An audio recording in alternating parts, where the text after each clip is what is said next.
Hey guys, what's going on? It's me, Jay. Here to talk a little bit about the Michael Jackson trailer for the movie Michael that is coming out in April of 2026, and my thoughts about it. First of all, a little bit of background on it. It is directed by Antoine Fuqua, who he's directed a couple of music videos, including Coolio's uh, Gangsta's Paradise, um, videos for Tony Braxton, and he's directed a award-winning documentary on Hulu about the life of boxer Muhammad Ali called "My Name Is Muhammad Ali." So he's had experience directing. Also, Sean saying he can't wait. Also, he is the nephew of Harvey Fuqua, who was Harvey Fuqua. For many people that don't know, Motown, when Motown was around, they had a what they call the Motown finishing school, where they would train you. It was basically assembly line technique. That's how Barry Gordy did it. Like each artist would come into Motown and they would get certain things done for them. Good morning, Lisa. And Harvey Fuqua was one of the people that worked on choreography for Motown. So his nephew is in the music business and he's directing it. So it fits because Michael Jackson is a Motown artist, perhaps the most famous Motown artist and most successful act to come out of that label. So, and his nephew Jafar, Jermaine's son, is playing him. And other people in this is Coleman Domingo as his dad, Nia Long as his mother, Catherine, Cat Graham, who played Jada Pinkett Smith in the Tupac biopic, is playing. I think she's playing Latoya. uh, let me look. Here. No, she's Diana Ross. Jessica Sula is playing. She was in the movie Split, and she was also in that show that Lisa and I used to watch called Halfway House, the Halfway House show. She's in it. She's playing the part of Latoya. Kendrick Sampson is playing Quincy Jones. Lorenz Tate is playing Barry Gordy. I think Lorenz Tate had played already Barry Gordy. Derek Luke is playing Johnny Cochran. So just because they're having Johnny Cochran in it, you know that this movie will cover the controversy surrounding Michael Jackson and kids. Probably cover the 1993 trial, which Johnny Cochran was a part of. 1993 fiasco. He didn't go to trial. He took a payout, and the 2005 thing. So this is covering everything. A lot of people were concerned that the movie would not cover this because the family is heavily involved. Obviously, Jafar is playing him. The family has put their input, and they don't really like to talk about that part of Michael's legacy. But we have to cover it all. We have to talk about everything. You know what I mean? And it's it. Hey David, what's going on, brother David? We missed you, man. We missed you a couple of videos, man. I didn't do the NBA video yet. Oh, I'm sorry. So much stuff has happened that I want to talk about that we didn't get a chance to do that. Um, but about this, you know, Michael, this is a part of his legacy, man. You know, it's a part of his legacy. The bad part, you got to talk about the good and the bad. So in the trailer, it's not really much. It's showing like him and his brothers, you know, at the dinner table, and then it's showing Quincy Jones. They're in there producing Thriller, and Quincy Jones tells him one thing: keep your feet under control. So, and the producer for this is the producer of John Logan, who produced Bohemian Rhapsody. So they're really going for the big bucks with this. Bohemian Rhapsody, the life story of Queen's Freddie Mercury. It won an Oscar that year for the performance of Rami Malek as Freddie Mercury. So they're really going for that whole big field biopic, and that's the standard to them. But I'll tell you what my standard is. My standard for a musical biopic is not Bohemian Rhapsody. My standard is Ray.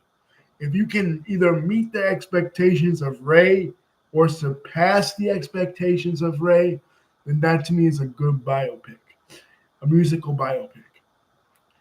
Um, the only thing that has come close thus far is Straight Outta Compton. It has come close to meeting the expectations of what Ray was. The Biggie biopic, trash. The Tupac biopic, even worse. Um, you know, um, Wu Tang American Saga, pretty good, but not a movie, a show. So you can't really compare that. But that's the standard to me. If it can meet the expectations of Ray, which in my opinion is the best musical biopic ever made, because you want to be, you want to go into the Bob Marley movie that Lisa and I saw was okay. You know what I mean? You want to go, the goal of a biopic, a musical biopic, is you want to learn something about the person, any biopic, not just a musical biopic. You want to go in there and, oh, you were 18 when he passed away? Wow, you're young, David. Um, you want to go in there and you want to learn something about the person that you never knew. You know what I mean? When I went into Ray, when I saw Ray, I learned so much about the life of Ray Charles that it wasn't even funny. And that's why I consider it the best biopic ever made. Because you you went out of there and you found a new appreciation as a person who never listened to Ray Charles's music, a new appreciation for Ray Charles. And enough time has passed. There are people in this world who look at Michael Jackson the same way that people like Sean or David or me looked at Ray Charles.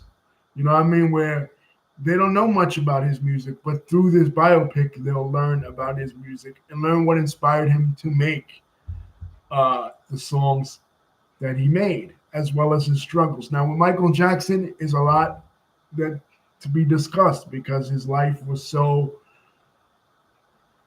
controversial.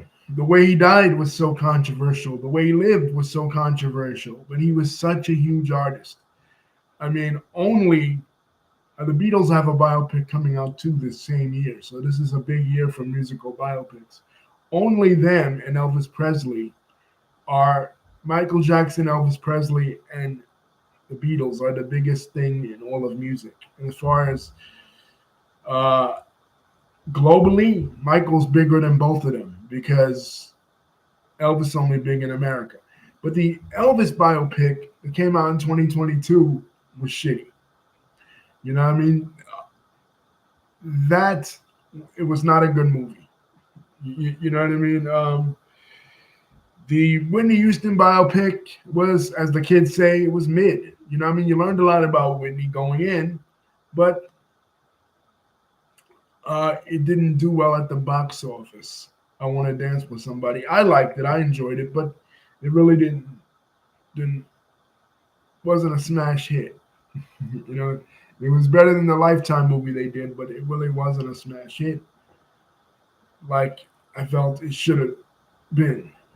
You know, so we got to see. You know, first weekend it's going to do huge. April, kind of weird that they chose April. Really, that's a weird time slot because usually you want either Christmas or the summer because that's when people are off. They could go to the movies. You know what I mean? Like, but I hope it's good. There's a lot of delays. It's produced by Lionsgate. Lionsgate doesn't have a good reputation.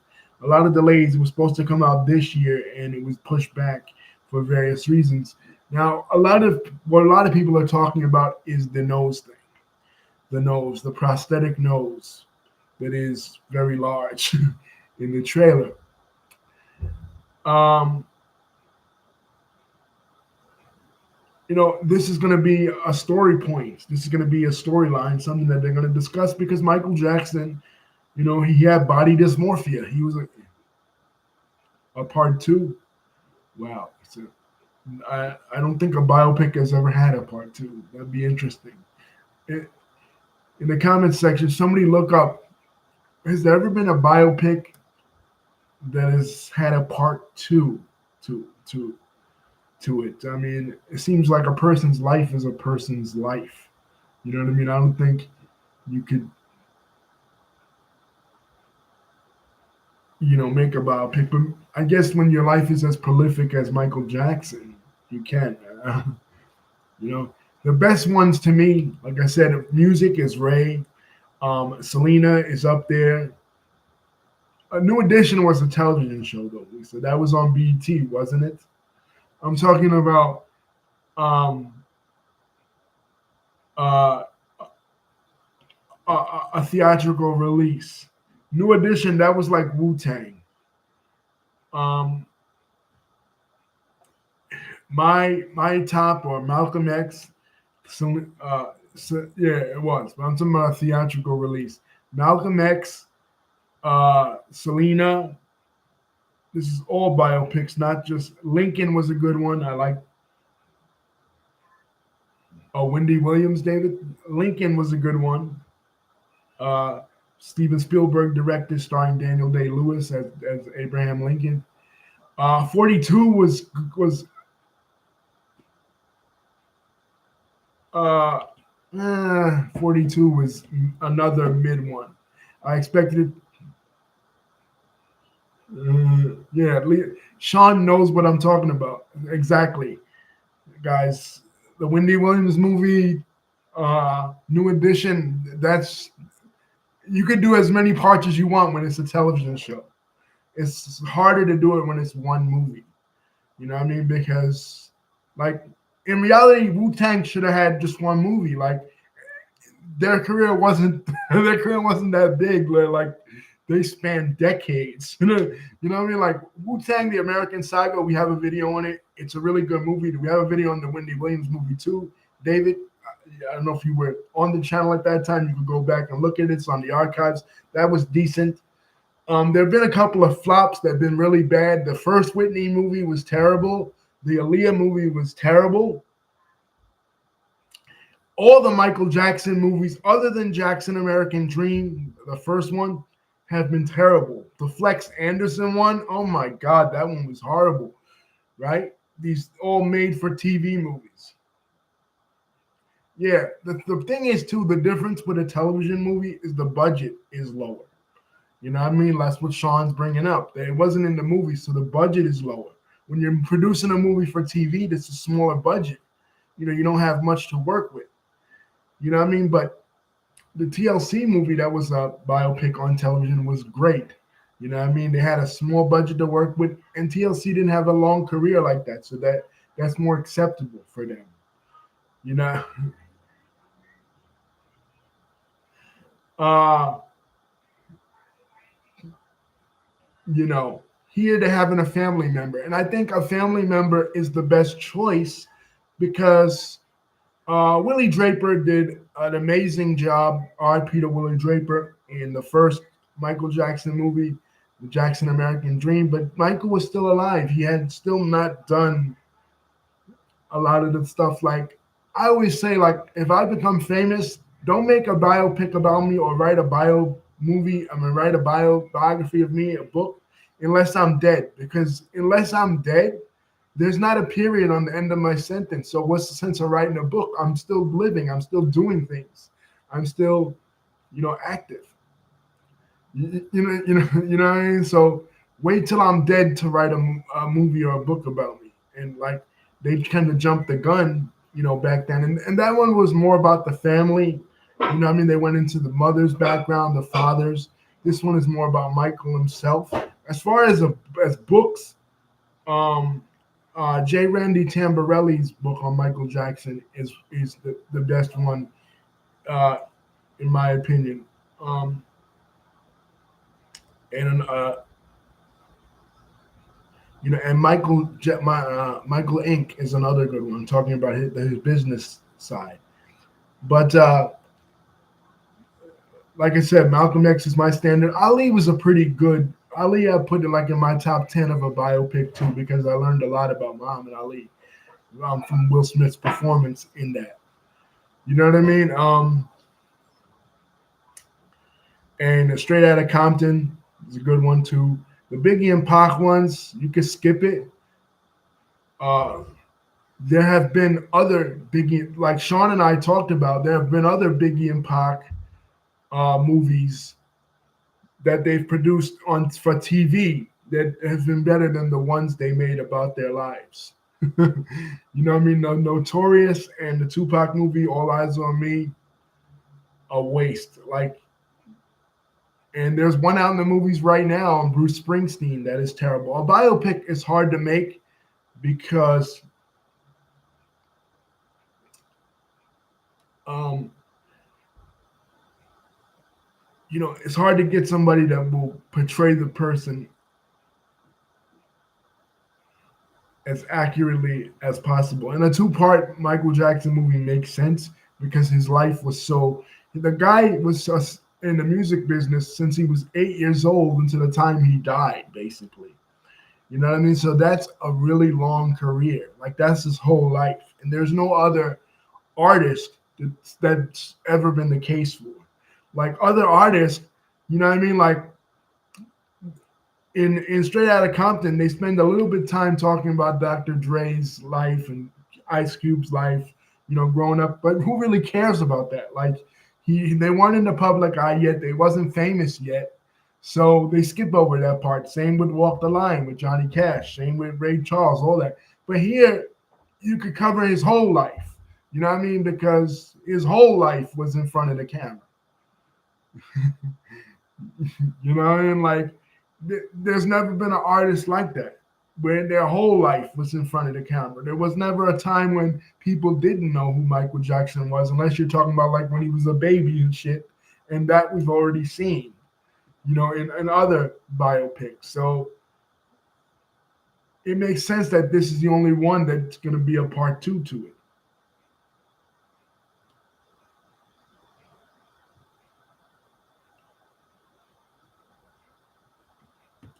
Because he's the only person in history that's happened to. There's no other person in history that has been famous their entire existence on Earth. you, you know what I'm saying? Anybody you want to, well, virtually their entire existence, at the time they were 8 years old. We start remembering things at the time we're 8 years old. So basically, his whole life. There's nobody else like that. You know what I'm saying? Everybody has their moment, and that's the good part that you want to get to in a biopic. But when do they start to become this thing that they are known for? Like when in 42, when does Jackie Robinson break the color line? Lisa says if there's a part two, I just hope we don't have to wait long. Like when does Jackie Robinson break the color line? When does Abraham Lincoln become the president? The Civil War starts. When does NWA come out with Straight Outta Compton? Like that's the part you want to get to. But with Michael Jackson, there are several parts that you're interested in knowing about. Like when he gets a record deal, like when the Jackson 5 perform at the Apollo, when they sign with Motown, when he does the moonwalk, when he does Thriller, when he does when his hair gets burnt. There's a lot of stuff. When he gets married to Lisa Marie, when he has his first child, when he dangles a blanket on the balcony, you know what I mean? Like, there's nobody ever that has lived their whole life in front of the public eye like him. You know what I mean? So it's unprecedented. It's a huge, huge undertaking to do. But Lisa's right. If you wait too long, then what they're gonna do is probably the first part probably be his life as a Jackson 5 member, and then ending it like when he finally releases Off the Wall, which is in 1979. And because that's basically how his career went. He was Kitty Michael Jackson with his brothers on Motown, uh, and then in 1979 he goes solo off the wall, which wasn't his first solo album. He had solo albums before that as a member of the Jackson Five. But when he finally became the Michael Jackson that my generation, is familiar with, was Off the Wall. But it can't be that. I'm thinking that it might not be that kind of breakdown because what they showed in the trailer was him recording Thriller. So, um, you know, if they're releasing a trailer for a part that's going to be part two, that doesn't really make no sense. You know what I'm saying? Like, release the stuff for part one first. You know what I mean? Like, I don't know how they're going to do it, but that's how I would break it down. I would break it down into Jackson 5 and solo Michael Jackson. You know what I mean? Because they're two different phases of his career. You know what I'm saying? One phase of his career, he's this. The other phase of his career, he's that. You know what I mean? That's how people look at it. You know, maybe they might break it up to, okay, do a little bit of the Jackson 5 because that story's already been told. You know what I mean? Like, there's already a movie about that, how they became the Jackson 5, Tito, breaking his dad's guitar and his dad, getting mad at him and them forming the band, them initially not having Michael in there, and then they put Michael and then they become famous, get discovered, Barry Gordy and shit, and then they become big.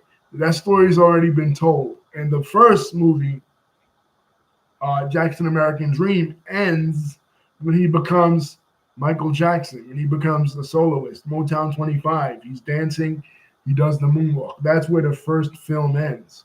So that story about the Jackson 5 and how they became famous and shit, that's already been told. So they shouldn't waste too much time on that because, like I said, we already know about that part. What they should focus on is the part we don't know, where that ends. Like Thriller, Off the Wall, Thriller, and Bad, Dangerous, and History, and all his solo projects, and then his life after being in the Jackson 5. That's what I would do. You know what I mean? Not spend too much time on something we already know about. Which was how his family and him became famous on Motown. You know what I mean? Focus on the part we don't know about. We know about it, but we don't know the intimate behind the scenes details. That's why people see a biopic, right? If you're just going to tell us things we already know, then there's no point in making a biopic, right? If I'm not going to learn anything about this individual, whether it's a movie, a biopic, or a biography book, if I'm not learning anything about you, then what's sense of me reading about your life? If I'm just going to know the things that I already know about. You know what I mean? Like, so we got to see, man. What they might do is wait until Christmas to release the second part. Because Christmas, when it comes to the movie industry, Christmas and the summer are the biggest times. But that would be a bad move in a way because you're going to be dealing with in Christmas, or the summer, with a lot of blockbuster movies that kids want to see that are, live action to animation, and a lot of superhero movies. And you'll have a lot of competition, and the movie won't do well. You know what I mean? So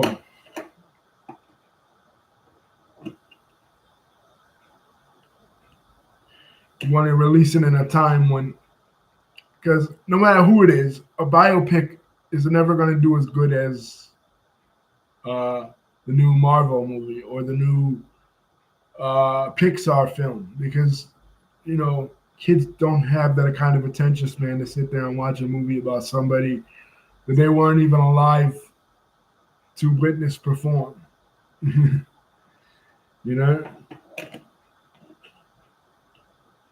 So anyway, guys, don't forget to like, comment, and subscribe. Hit the bell button to see when my next video is coming out. Love you guys. Lisa says she thinks regardless it will do well because it's Michael Jackson.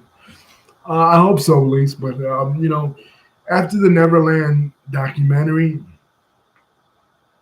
uh, Leaving Neverland that they put out, his reputation was kind of tarnished once again. But I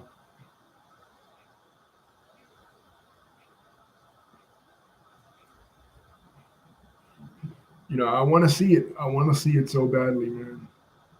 And I hope it's good. Huge Michael Jackson fan.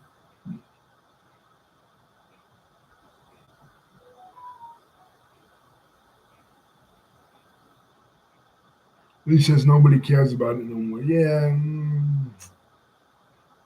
believe me, as this movie comes out, you'll start to hear from this person called Diane Diamond. She was a former reporter of Hard Copy, and it's like her. She's anti MJ. Like everything Michael Jackson. Like the man's been dead for years now, like 15 years. Almost practically 15, 16 years. And as soon as somebody starts talking about him, this creature, this witch, comes out of nowhere and she starts slamming him. She written books about him, made tons of fucking money off him. You, you,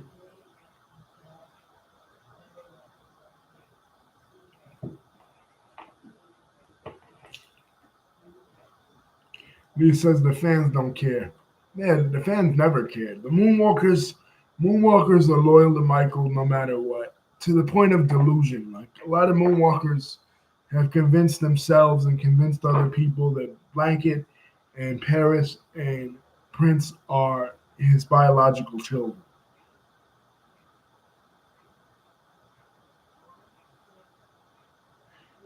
You know what I mean? Like Moonwalkers, I love them. You know what I mean? But come on, a lot of y'all have cognitive dissonance. You love Michael, but you don't have to believe everything.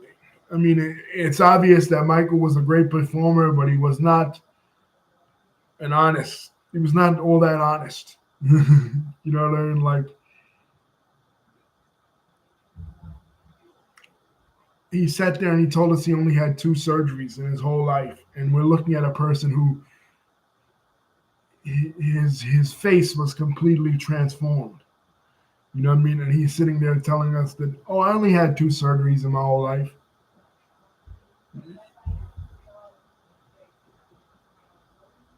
So,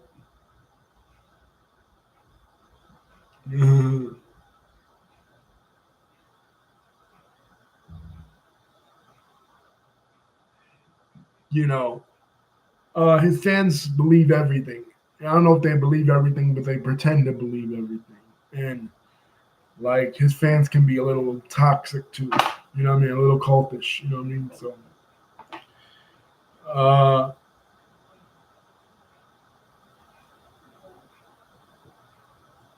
you know what I mean? If you believe those are his biological children, I don't know what to tell you. You know what I mean? You're dumb because despite maybe a blanket, maybe, but Prince and Paris, come on, those are white children. Not to be racial, but those are white kids. You know what I'm saying? Like he was biologically, he's born black. You do know that, right? Like plastic surgery doesn't pass on in your DNA when you have a kid. You know what I mean? Like uh, the those kids don't look mixed or biracial at all. I mean, you can acknowledge that Michael Jackson was a great musical performer, probably the greatest dancer of all time. You know what I mean? And the most famous person that ever lived next to Jesus Christ, and photographed person, absolutely the most famous, right? But you don't have to swallow everything. You know what I mean? There's two extremes. You don't have to go against MJ like he's the devil, but you don't have to go against him like he's God either. You know, he's a human being like us all. And yeah, that's what I'm saying, Lisa. I know he raised them and stuff, but these fans, you ever been on a Michael Jackson forum, these fans will argue that not only did he raise them and they're his children, they'll argue that they're his children, that his sperm was involved, that he had sex with Debbie Rowe to produce them or whatever. You know what I mean? They're saying that they're his biological children, that he donated his sperm, either he donated his sperm or he had sex with her, and neither one was true. You know what I'm saying? Like, this is the kind of cognitive dissonance that they have. They're worse than MAGA people. They're like MAGA people in a way. You know what I mean? Like, MAGA will argue with you about Trump even when it's blatantly obvious that Trump did something. They'll argue with you that he didn't do it. You know what I mean? And Michael Jackson fans are the same way. You know what I mean? Like, Sean's right. They're all white. You know what I mean? These are not obviously not his children. Prince's father is Artie Klein, his dermatologist, where Debbie Rowe was working as a nurse in that office. And Prince's dad is a man. He starred in the movie Oliver Twist. He was a child actor. His name was Mark Lester. He was a British actor. That's her dad. Blanket kind of does look like Michael a little bit and kind of has mixed his skin, but I think people say that his dad is Marlon Brando's son. You know what I mean? So, because not only do they not look black, they don't look like Jacksons. Jacksons all look alike. Like, here's the litmus test for you guys. All of the Jackson family most of the Jackson, like the second generation Jacksons, like Jafar and his brothers and sisters and all his cousins and Tito's kids, like the 3 T's and shit, they're all mixed race. Like, Tito's wife is Spanish, and a few, and Jermaine's kids, you know, he has kids with a woman from Afghanistan, you know what I mean, and stuff, and like they're all mixed, and they all look mixed, you know, but they still look like Jacksons. And you put them next to Michael's kids. Come on, you can tell they're not related biologically. They're part of the family because he raised them, but they're not related biologically. You know what I mean? All the Jacksons married other people of other races. You know what I mean? I think only Reby is married to a black man. Everybody else is married to a white person or a Spanish person or a Middle Eastern. Like, I think only Reby is the only one that is married to. Jermaine had kids with Hazel Gordy, you know, Berry Gordy's daughter, but his other children, besides the ones with Hazel Gordy, are all mixed race. They're all married out, you know, people of other races, and there's nothing wrong with that. But I'm just saying, they're all cousins, and you stand them next to their cousins, and they don't look anything like their cousins. you know?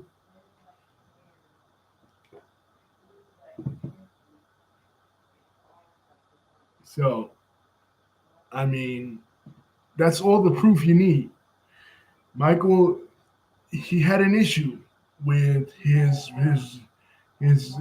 looks and his race and his ethnicity. He suffered from body dysmorphia, and there's nothing wrong with admitting that. You know, you suffer from self-esteem issues. You know, and you don't want your children to look like you in any sort of way, so you pick the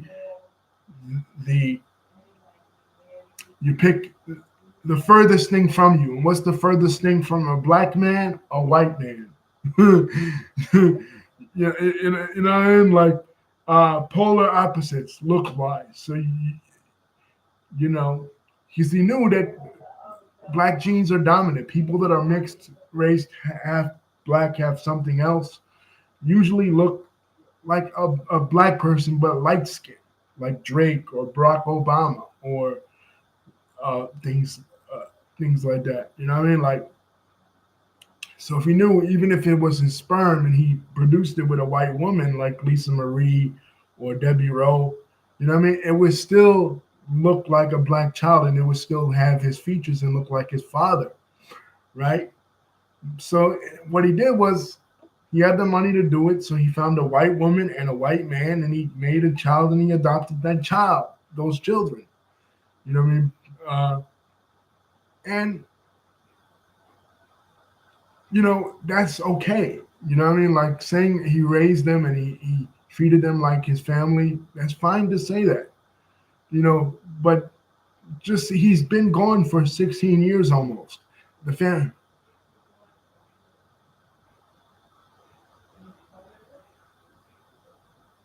Okay, but Mariah Carey is partly black, Lisa. You know what I'm saying? Like her children, Monroe and Morocco, right? They still look like black mixed race children. I mean, these kids, these kids, Prince, Paris, and Blanket, especially Prince and Paris. I mean, a couple of years ago, when Paris came out and said that she identifies as a black woman, uh, black women were upset because, come on. Now, people will point to Michael's producer, Quincy Jones, Rashida Jones, right? Rashida Jones, the,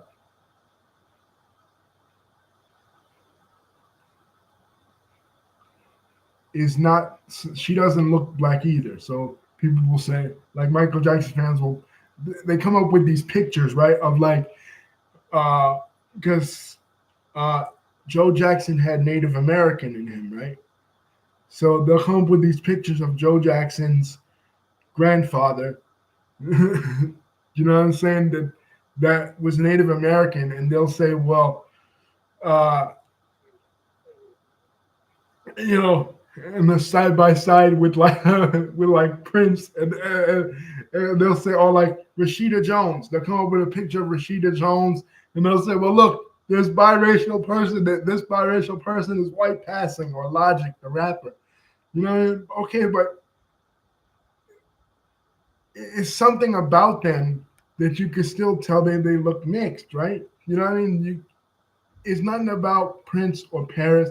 Put it this way: if Prince or Paris walked into a room filled with black people and said the N word, would people be okay with that?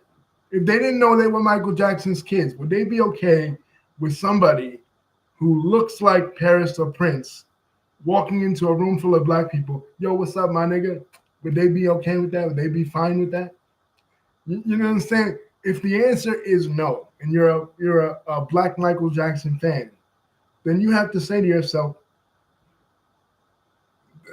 that that's not a black individual. That person is not black. You know, you know what I'm saying?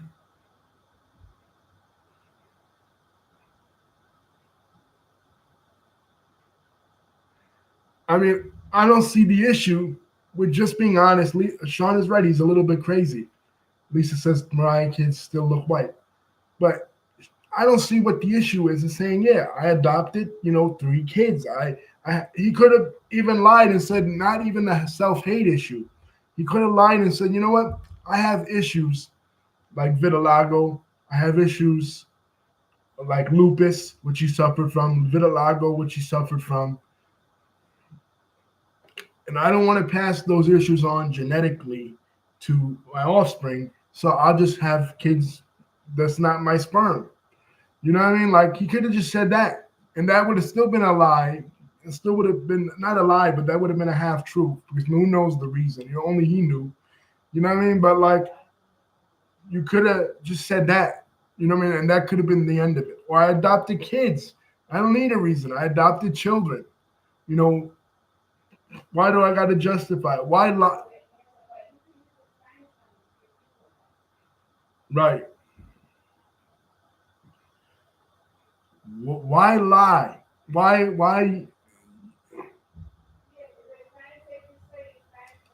Why say that they're your kids and they ain't? You know what I mean? Like, why sit there?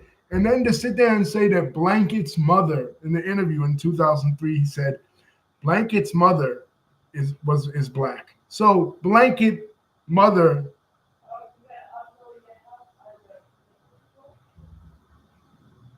yeah, yeah. We're getting into that, Lisa. Okay. Uh, Lisa brought up a good point that I didn't even think of that I completely forgot. Prince has vitiligo too. So maybe out the blue, maybe I'm wrong. I hope they cover this controversy in the movie. I hope this is covered. But he has vitiligo too. And for years, people didn't believe. That's true, yeah. Lisa's right. Uh, People didn't believe that Michael had vitiligo.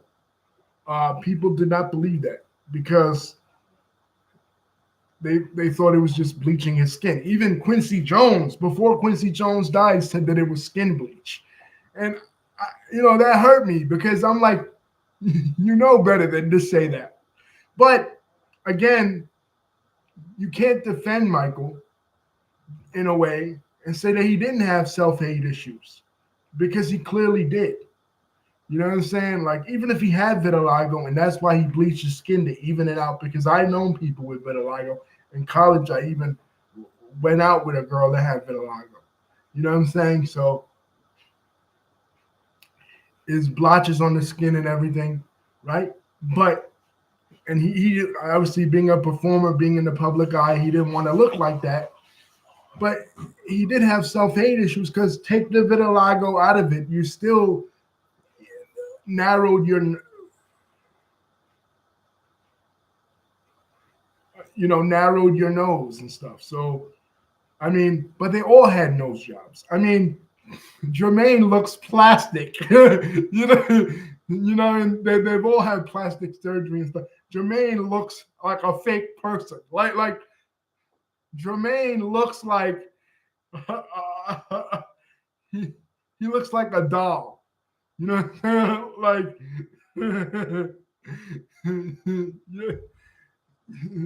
yeah. So uh they all have they all had self-hate issues. Uh, right, even the parents, even the parents.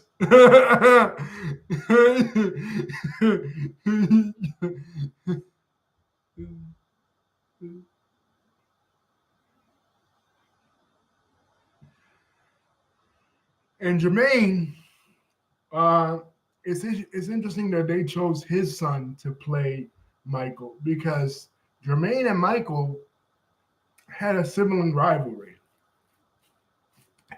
Anybody that has siblings will know that there's always that sibling rivalry a lot of times between siblings, especially between sisters and sisters and brothers and brothers.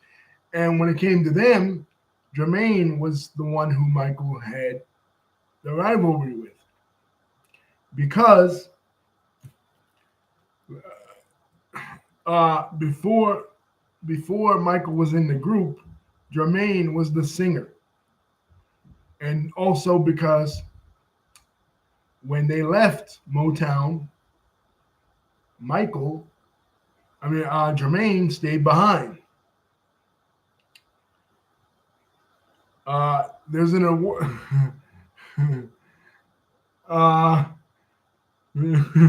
There's an award show where Michael's getting an award. He says, "Thank you to my brothers, even Jermaine."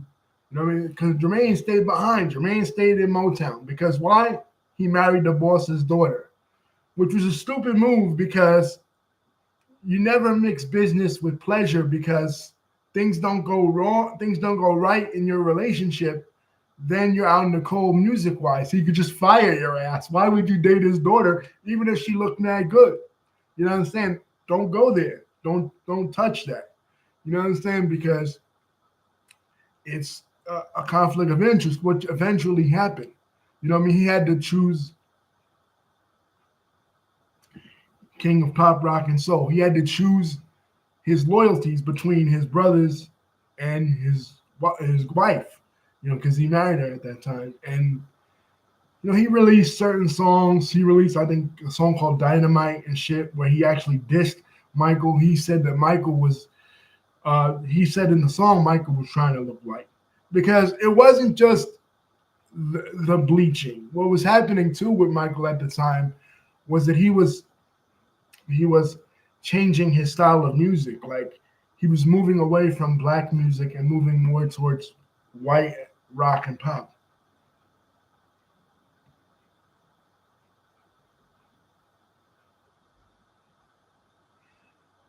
Uh, and he and so people in the African American community at the time took it like a diss, because like now you don't want to sound like us. Paul, you didn't have to remove that comment. Yeah, he was no weirdo like Diddy. But people at the time thought he was. But it's like now you don't want to look like us. Not only don't want to look like us, you don't want to sound like us. You don't want to be associated with us. You want to be completely white now. You know what I'm saying? Like, um, which happens to a lot of R&B artists, because once they cross over, it's like now you're trying to distance yourself from the black community. You're trying not to be black, and literally, he tried not to be black. You know what I mean? Like that's the way people took it. So, and I mean, Jermaine took shots at him. Actually, made a dissed him in one of his songs, and also the strained relationship. He wasn't the only sibling that Michael had an issue with. The other sibling that Michael had the issue with was Latoya. But I don't know if they'll discuss this in the movie, but Latoya uh, came out with a tell-all book, basically exposing a lot of the family's dirty laundry. Later, she pulled back and she said it wasn't true that her husband, Jack Gordon, her husband slash manager, Jack Gordon, pressured her to do it. You know what I'm saying? But uh, when he was going through the initial scandal, with Jordy Chandler in 1993, she was coming out with all kinds of shit, saying that Joe touched her, saying that, uh, when Michael was living at home in Havenhurst, he was bringing boys over, that was the so-called lovers. You know what I mean? So like she was airing the dirty laundry out completely. And I don't know about the relationship with him and Randy, but I know that uh, Randy and Jermaine have the same baby's mama. You know what I mean? Like they have the same baby mama. Like there's a woman in the family that has kids with Jermaine and Randy. You know what I'm saying? So uh, I don't think they'll talk about all that, but it's just crazy how that family is sometimes. You know what I mean? Like when you, and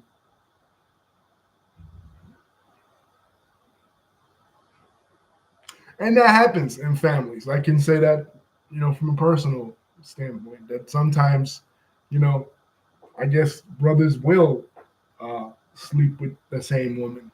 You know what I mean? It's crazy, but it happens. You know what I'm saying? Like, uh,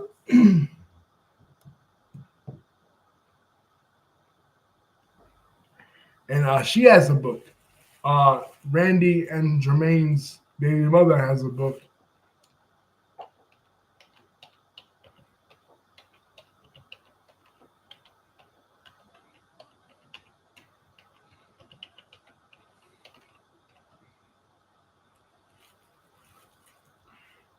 Yeah, her name is Alejandra Genevieve uh, Ozizia.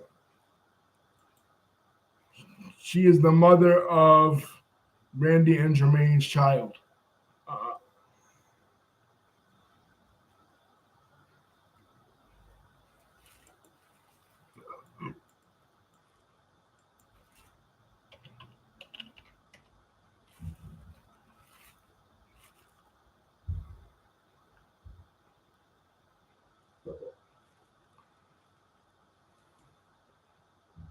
so,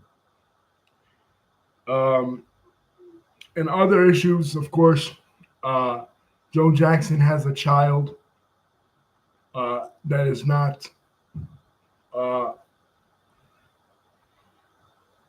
from his marriage with Catherine that looks completely like him, that he had cheating, that he cheated on his wife with. Uh, that's another uh, uh, dirty laundry secret. But yeah, Sean is right. I mean, Latoya has no talent whatsoever. Um, they just put it out there because when the boys got old enough, they fired Joe as their manager, and Joe still wanted to make money in the music business, so he put out the girls. He put out Rebe and Latoya and Janet when they started doing the Vegas shows, and then later when the boys fired him as their manager, he wanted to put out their girls, and that's how Janet became big. And they put her on Good Times, and then he was her manager for a while until she cut him loose too. You know, what I mean, the only two that have real talent, in my opinion, is Janet and Michael. And let me see who was playing Janet in the movie too. Who's playing Janet Jackson in this movie? If she's even in the movie.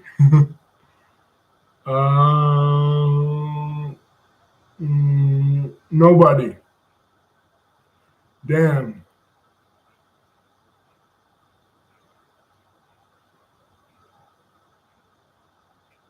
She's not even in the movie.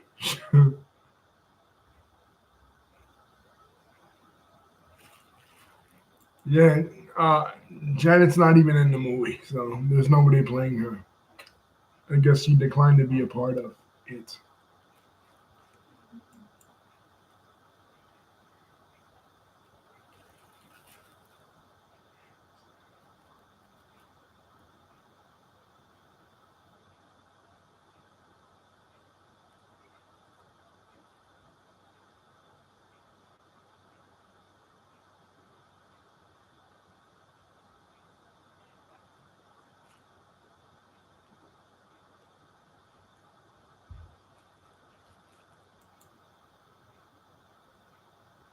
But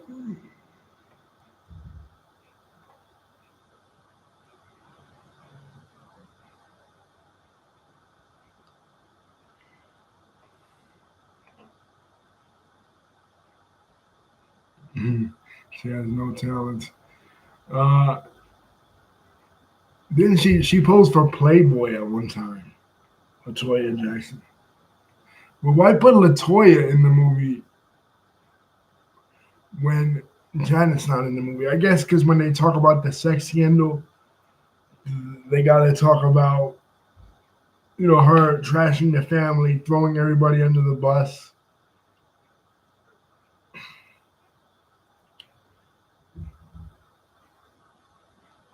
And Janet really doesn't play much of a role in Michael's life. They kind of was never really together. They went together on an award show and they did Scream together, but that was about it. Like they didn't really associate with each other all that much publicly because she wanted to do her own thing. And their fans are not even the same. A lot of Janet Jackson fans are not even Michael fans, and vice versa. A lot of Michael fans are not necessarily Janet Jackson fans. They have different fan bases. They make different styles of music too. Like Janet is more R&B ish, and Michael is less R&B ish, more pop. But I'm surprised. Paul mentioned he's the king of pop, rock, pop, and soul, which is their real title. They shortened it to the king of pop, and the person who gave him this name was Elizabeth Taylor. She's not in the movie either, and she's an important part of Michael's life because she was his best friend. I mean, like she was somebody who he confided in, and I'm surprised she doesn't play a role in the movie. So we gotta wait and see how the movie is. But I just laugh at the nose part. Like the nose looked like the nose that he wore when he was the Scarecrow in The Wiz. Like that looked like the same prop nose he might have worn when he was the Scarecrow in The Wiz. That was the only movie that Michael well, one of two movies that Michael was in. He was in a cameo on Man in Black 2. But he always wanted to be a movie star, but because he messed his face up so much that was unrecognizable, he was never able to be a movie star. You know what I mean? But it was through that movie. Quincy Jones did the soundtrack to it, and that was how he met Quincy. And that kind of started the ball rolling of him doing his solo. Those first three albums are masterpieces. Off the Wall, Thriller, and Bad. Off the Wall is my favorite because it's more R&B ish. Like it's an R&B album, whereas the other two are more like pop and rock albums because it's the 80s. He wanted to appeal to a different audience, so he gets like Van Halen on the track and shit for Beat It, Thriller. But he's finally getting a movie. He's dead now, but he's finally getting a big movie that is a part of his life. Peace. Don't forget to like, comment, and subscribe. Thank you, Paul. Thank you, Sean. Thank you, Lisa. Thank you,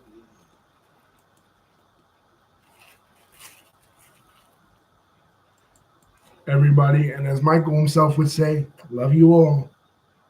Peace.